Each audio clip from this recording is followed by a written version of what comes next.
Halo semua, Assalamualaikum warahmatullahi wabarakatuh. Selamat pagi semuanya. Memperkenalkan, nama saya Irfan Khairul Umam, NIK 1101180108. Saya mahasiswa semester 5 di Universitas Bung Karno, Jakarta. Fakultas Ilmu Sosial dan Politik, jurusan Ilmu Komunikasi. Saya hari ini diberi tugas ngevlog dari dosen saya, Patri Okta Sulfa Kimiawan, sarjana Ilmu Komunikasi, Magister Manajemen, untuk 2 mata kuliah komunikasi massa dan manajemen konflik. Saya hari ini akan membacakan pertanyaan dan jawaban UTS dari 2 mata kuliah tersebut yang saya kumpulkan kemarin. Dan perlu diperhatikan juga bahwa saya membaca semua jawaban UTS ini sesuai dengan yang saya kirim di isi akad dan tidak ada penambahan dan pengurangan isi dari jawaban tersebut. Untuk mempersingkat waktu, saya akan mulai membacanya. Untuk UTS pertama yang saya baca yaitu mata kuliah komunikasi massa. Nomor 1. Jelaskan definisi komunikasi massa menurut Severin dan Tankard dalam bukunya Communication Theories, Origins, Method, and Uses in the Mass Media. Menurut Severin dan Tankard dalam bukunya Communication Theories, Origins, Method, and Uses in the Mass Media, komunikasi massa adalah sebagian keterampilan, sebagian seni, dan sebagian ilmu. Ia adalah keterampilan dalam pengertian bahwa ia meliputi teknik-teknik fundamental tertentu yang dapat dipelajari seperti memfokuskan kamera televisi, mengoperasikan tape recorder, atau mencatat ketika berwawancara. Ia adalah seni dalam pengertian bahwa ia meliputi tantangan-tantangan kreatif seperti menulis skrip untuk program televisi, mengembangkan tata letak yang estetis untuk iklan majalah, atau menampilkan teras berita yang memikat bagi sebuah kisah berita.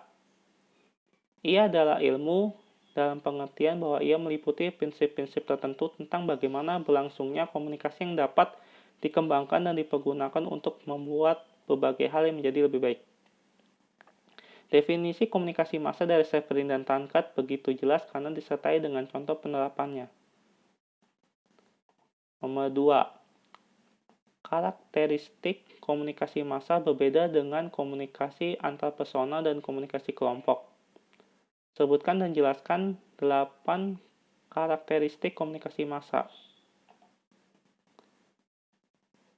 Karakteristik komunikasi massa itu ada 8, yaitu 1. Komunikator terlembagakan. Ciri komunikasi massa yang pertama adalah komunikatornya. Kita sudah memahami bahwa komunikasi massa itu menggunakan media massa, baik media cetak maupun elektronik. Dengan mengingat kembali pendapat White bahwa komunikasi massa itu melibatkan lembaga dan komunikatornya bergerak dalam organisasi yang kompleks. Dan mari kita bayangkan secara kronologis proses penyusunan pesan oleh komunikator sampai pesan itu diterima oleh komunikan. Yang kedua, pesan bersifat umum. Komunikasi massa itu bersifat terbuka, artinya komunikasi massa itu ditunjukkan untuk semua orang yang tidak ditunjukkan untuk sekelompok orang tertentu. Oleh karenanya, pesan komunikasi massa bersifat umum. Pesan komunikasi massa dapat berupa fakta, peristiwa, atau opini. Namun tidak semua fakta dan peristiwa yang terjadi di keliling kita dapat dimuat di media massa. Pesan komunikasi massa yang dikemas dalam bentuk apapun harus memenuhi kriteria penting atau menarik, atau penting sekaligus menarik bagi sebagian besar komunikan. Yang ketiga adalah komunikannya anonim dan heterogen. Komunikan pada komunikasi massa bersifat anonim dan heterogen. Pada komunikasi antarpersonal, komunikator akan mengenal komunikannya, mengetahui identitasnya seperti nama, pendidikan, pekerjaan, tempat tinggal, bahkan mungkin mengenal sikap perilakunya.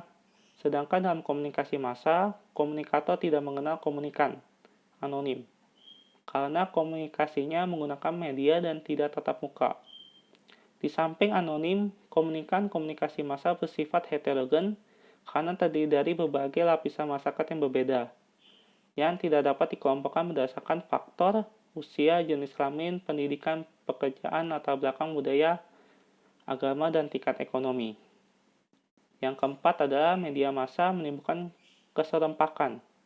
Kelebihan komunikasi massa dibandingkan dengan komunikasi lainnya adalah jumlah sasaran khalayak atau komunikan yang dicapainya relatif banyak dan tidak terbatas. Bahkan lebih dari itu, komunikan yang banyak tersebut secara serempak pada waktu yang bersamaan memperoleh pesan yang sama pula. Yang kelima, komunikasi mengutamakan isi ketimbang hubungan. Dalam konteks komunikasi massa, komunikator tidak harus kenal dengan komunikannya, dan sebaliknya. Yang terpenting bagaimana seorang komunikator menyusun pesan secara sistematis, baik sesuai dengan jenis medianya, agar komunikannya bisa memahami isi pesan tersebut. Itulah sebabnya mengapa perlu ada penulisan lead untuk media cetak, lead untuk media elektronik, radio maupun televisi, cara menulis artikel yang baik, dan seterusnya. Semua itu menunjukkan pentingnya unsur isi dalam komunikasi massa. Yang keenam adalah komunikasi massa bersifat satu arah. Ada juga ciri komunikasi massa yang merupakan kelemahannya. Karena komunikasinya melalui media massa, maka komunikator dan komunikannya tidak dapat melakukan kontak langsung. Komunikator aktif menyampaikan pesan, komunikan pun aktif menerima pesan. Namun di antara keduanya tidak dapat melakukan dialog sebagaimana halnya yang terjadi dalam komunikasi antar persona. Dengan kata lain, komunikasi massa itu bersifat satu arah. Yang ketujuh adalah stimulasi alat indera terbatas. Ciri komunikasi massa lainnya yang dapat dianggap salah satu kelemahannya adalah stimulasi alat indera yang terbatas. Dalam komunikasi massa, stimulasi alat indera bergantung pada jenis media massa. Pada surat kabar dan majalah, pembaca hanya melihat. Pada radio siaran dan rekaman auditif, khalayak hanya mendengar. Sedangkan pada media televisi dan film, kita hanya menggunakan indera penglihatan dan pendengaran. Yang kedelapan adalah umpan balik tertunda, delayed dan tidak langsung, indirect. Dalam proses komunikasi massa, umpan balik bersifat tidak langsung, indirect, dan tertunda, delayed. Artinya, komunikator komunikasi massa tidak dapat dengan segera mengetahui bagaimana reaksi khalayak terhadap pesan yang disampaikannya. Tanggapan khalayak bisa diterima lewat telepon, email, atau surat membaca. Proses penyampaian feedback lewat telepon, email, atau surat membaca itu menggambarkan feedback komunikasi massa bersifat indirect, sedangkan waktu yang dibutuhkan untuk menggunakan telepon, menuliskan surat, membaca, dan mengirimkan email itu menunjukkan bahwa feedback komunikasi massa bersifat tertunda, delayed. Kita lanjut ke nomor 3. Fungsi komunikasi massa menurut Dominic terdiri dari pengawasan, penafsiran, keterkaitan, penyebaran nilai, dan hiburan. Jelaskan. Fungsi komunikasi massa menurut Dominic tahun 2001 yaitu A. Surveillance, pengawasan. Fungsi pengawasan komunikasi massa dibagi dalam bentuk utama A. Warning or beware surveillance, pengawasan peringatan. B. Instrumental surveillance, pengawasan instrumental. Fungsi pengawasan peringatan terjadi ketika media massa menginformasikan tentang ancaman dari bencana alam, kondisi memprihatinkan, tayangan inflasi, atau adanya serangan militer. Peringatan ini dengan serta-merta dapat menjadi ancaman, kendati banyak informasi yang menjadi peringatan atau ancaman serius bagi masyarakat yang dimuat oleh media. Banyak pula orang yang tidak mengetahui tentang ancaman ini. Fungsi pengawasan instrumental adalah penyampaian atau penyebaran informasi yang memiliki kegunaan atau dapat membantu khalayak dalam kehidupan sehari-hari seperti harga bursa saham, resep masakan, produk-produk tertentu, dan sebagainya. Selanjutnya adalah interpretation, penafsiran. Fungsi penafsiran hampir mirip dengan fungsi pengawasan. Media massa tidak hanya memasok fakta dan data, tetapi juga memberikan penafsiran terhadap kejadian-kejadian penting. Organisasi atau industri media memiliki dan memutuskan peristiwa-peristiwa yang dimuat atau ditayangkan. Penafsiran tidak terbatas pada tajuk rencana, rubrik artikel yang disajikan pun memberikan analisis kasus di latar belakang peristiwa yang menjadi berita utama. Tujuan penafsiran media ingin mengajak pembaca dan pemirsa untuk memperluas wawasan dan membahasnya lebih lanjut dalam komunikasi antar persona atau komunikasi kelompok.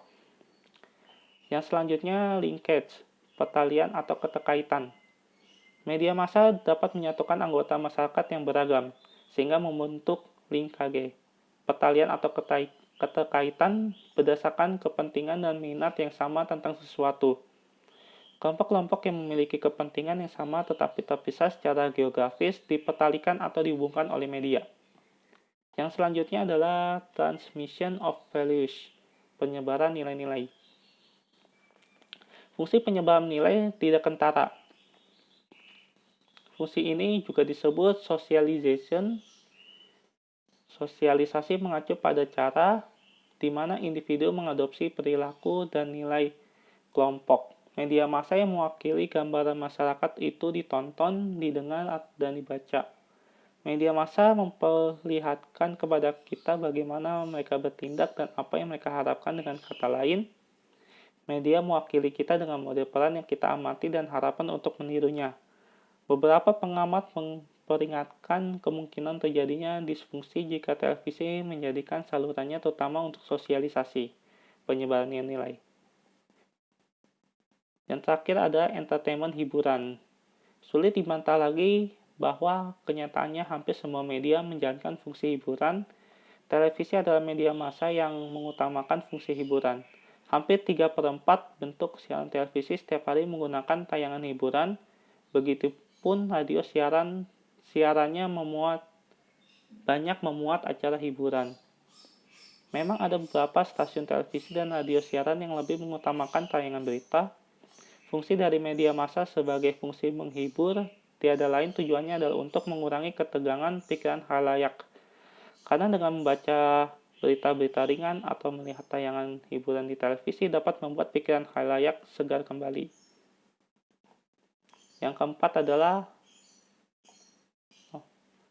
formula Lasswell. Dapat dipahami bahwa proses komunikasi massa terdapat 5 unsur yang disebut komponen komunikasi massa.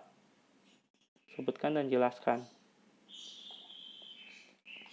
Di formula Lasswell dapat dipahami bahwa dalam proses komunikasi massa terdapat 5 unsur yang disebut komponen dan unsur dalam proses komunikasi, yaitu who, siapa, komunikator, orang yang menyampaikan pesan dalam proses komunikasi massa bisa perorangan atau mewakili suatu lembaga, organisasi, maupun instansi. Segala masalah yang bersangkutan dengan unsur siapa memerlukan analisis kontrol analisis, yaitu analisis yang merupakan subdivisi dari riset lapangan. Say what? Apa yang dikatakan? Penyataan umum dapat berupa suatu ide, informasi, opini, pesan, dan sikap yang sangat erat kaitannya dengan masalah analisis pesan. In which channel? Melalui saluran apa? Media komunikasi atau saluran yang digunakan untuk melaksanakan kegiatan komunikasi. Dalam hal ini digunakan primary technique, secondary technique, direct communication, atau indirect communication. To whom? Kepada siapa?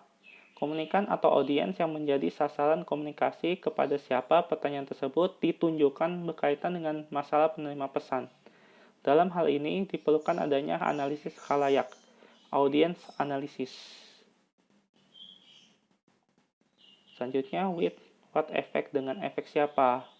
Hasil yang dicapai dari usaha penyampaian pernyataan umum itu pada sasaran yang ditunjuk berkaitan dengan efek ini diperlukan adanya analisis efek.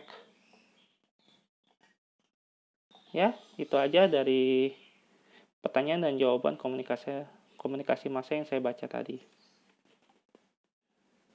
Ya, segitu aja pertanyaan dan jawaban UTS 2 mata kuliah yang tadi saya baca tadi. Dan Pak Okta pasti akan mengcross-check semua jawaban-jawaban yang saya tadi baca.